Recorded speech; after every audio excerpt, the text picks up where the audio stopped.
This is probably the weirdest crime I've ever heard of. And it all starts with this guy, Jon. And Jon is around 40 years old during this time, living in Colorado. And Jon, he works with a lot of dead bodies. He's in the funeral business. And Jon, like a lot of people, he really wants to make money any way he can. And so one day in 2019, he finally gets that opportunity.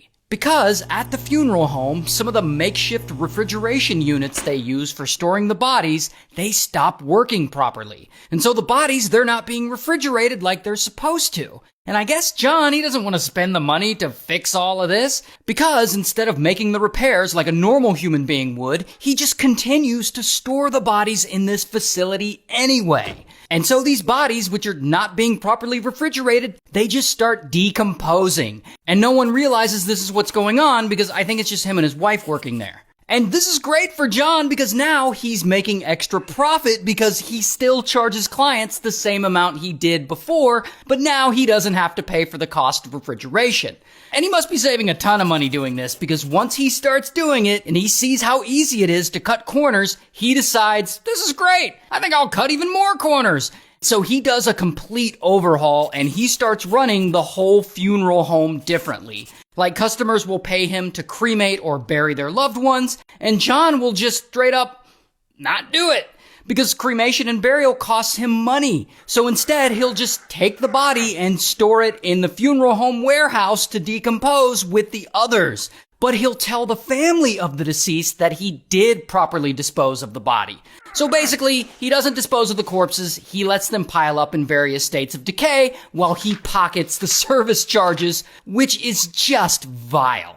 Sometimes he'll go as far as to give the grieving family members an urn that's supposed to be filled with loved ones' ashes, but instead Jon will fill it with dry concrete mix. So these poor people think that they've got their grandma in an urn and it's basically just sand and gravel.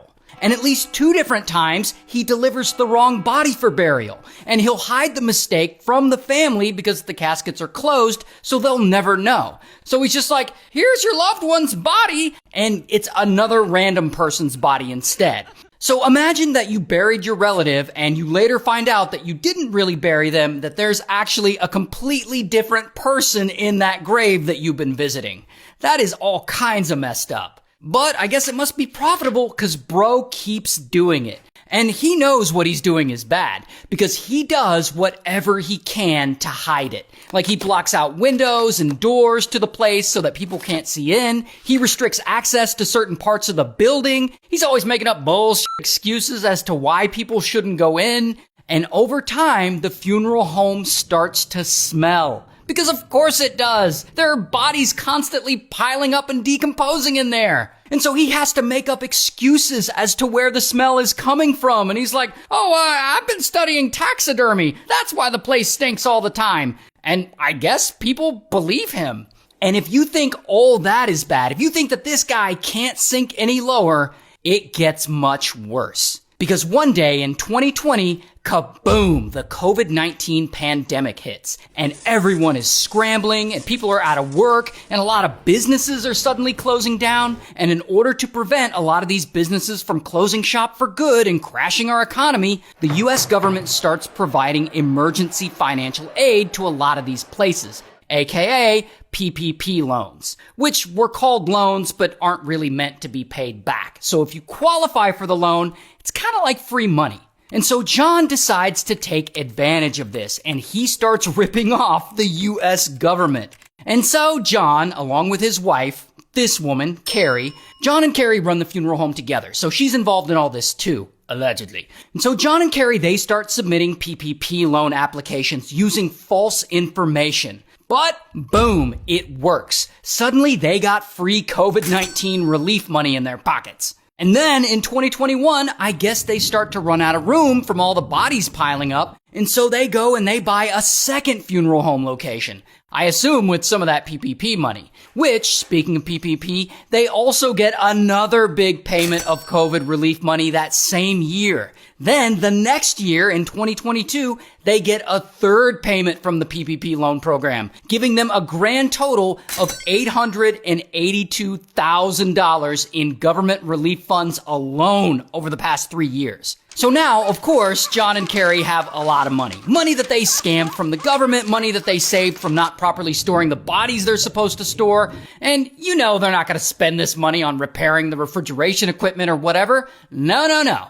They're spending it on some bullshit for themselves. Like they got a new GMC Yukon and a new Infiniti. They buy themselves stuff from Gucci and from Tiffany's. They buy $31,000 in crypto. They take trips to Las Vegas and trips to Florida. They even blow some of that money on laser body sculpting, which I don't even know what the hell that is. All the while their customers' loved ones' bodies rot in their unrefrigerated buildings. And so like Jon and Carrie are so shameless that they're buying luxury things for themselves and no one appears to notice. So it seems like these two are just never gonna get caught. Until 2023, when it all starts to fall apart. Because Jon and Carrie apparently run a green funeral home, which is supposed to be environmentally friendly, which means they don't use regular embalming fluids. So like these bodies stink, like really bad. Like they apparently stink way more than normal bodies would.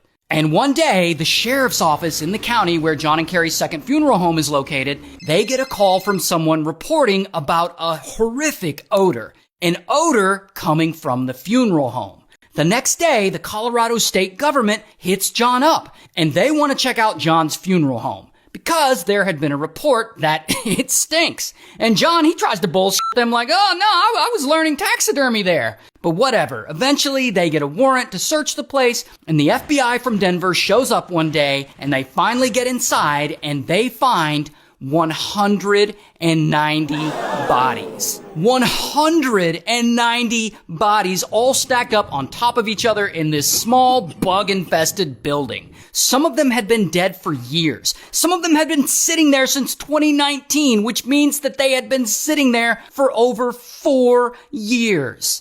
And now, allegedly, Jon and Carrie are like, oh shit, they're onto us. And they flee from Colorado all the way down to Oklahoma. However, it is no use. They can't run. The FBI tracks them there. And so, bam, they get arrested. Here's Jon's mugshot. And also, here's Carrie's mugshot. And like, it's wild because if you go to their Instagram account, by the way, because the funeral home, I guess, has an Instagram account for some reason, you can see angry customers leaving comments like, what did you do with my mother's body? And bastard, those poor families are having to suffer not knowing where their family members' remains are. That shit is crazy. But anyway, in 2024, they get sued in a class action lawsuit and they lose and they're ordered to pay $950 million to the families that they've wronged. $950 million. They're never going to be able to pay that. While in their criminal trial, which is a separate trial, Jon gets sentenced to 20 years in prison. And as of right now, Carrie has not been sentenced yet.